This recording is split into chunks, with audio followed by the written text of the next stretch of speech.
Good afternoon. My name is Dr. George Yakos. I'm an integrative cardiologist in Naples. I'm here today because our community faces a very serious health threat, one that demands our immediate attention and action. Our mission is to stand up against powerful industries and special interest groups that exploit a lack of informed consent to push profit-driven agendas, all while claiming to act in the public's interest. Fluoridating our water supply is a prime example of this deceptive practice.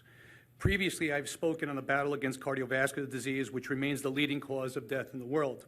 I described how ridiculous it is to add medications like statins, blood thinners, and blood pressure drugs to our water supply. This practice would ignore the unique health conditions, genetics, nutritional needs, age, and other factors of each individual. Yet this exact disregard for individual health considerations occurs when it comes to adding a toxic substance, fluoride, to our drinking water. This approach is reckless, yet it's marketed as a public health necessity when in fact it's anything but. For true informed consent, we need two things: information and consent. Here's some critical information for you to consider. Systemic fluoride exposure has been shown to lower IQ levels in developing children. This is not a theory. It is well documented after years of depositions and now has been acknowledged by the CDC, the EPA, and the FDA. These agencies have failed to protect us before, as with tobacco, high fructose corn syrup, leaded gasoline, countless other crises, from the opioid epidemic to Agent Orange, to glyphosates, to DES and Vioxx. The revolving door between government agencies and industry fosters corruption and misinformation, and drinking fluoridated water is just another example of this broken system. Dental fluorosis results from ingesting fluoride, causing permanent tooth discoloration and brittleness. Topical fluoride is effective in preventing cavities. Ingestion is not. Notably, most of Europe does not fluoridate their water, yet their cavity rates are similar to or even lower than those in the United States. So why are we consuming fluoride when topical use is sufficient? Maybe. Fluoride ingestion has serious health implications: thyroid dysfunction, compromised bone health, cataracts, calcification of cardiovascular structures like coronary arteries, valves, large blood vessels. It calcifies the pineal gland, and which basically is involved for sleep, immunity, and nurturing a sense of spirituality. Fluoride is neurotoxic. It behaves very much like lead on the brain.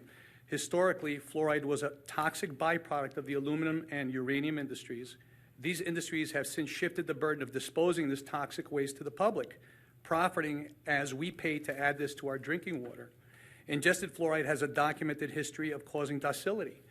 The effect was seen in Nazi prison camps and continues with medications like Prozac, Celexa, Paxil, Lexapro, Cymbalta, and Luvox. They have known docile effects on humans. Finally, if fluoride were truly safe to ingest, why does every toothpaste label warn you to call the Poison Control Center if swallowed? So I ask you, how is drinking fluoride safe and effective? This is the same lie we heard during the pandemic about forced medications and therapies.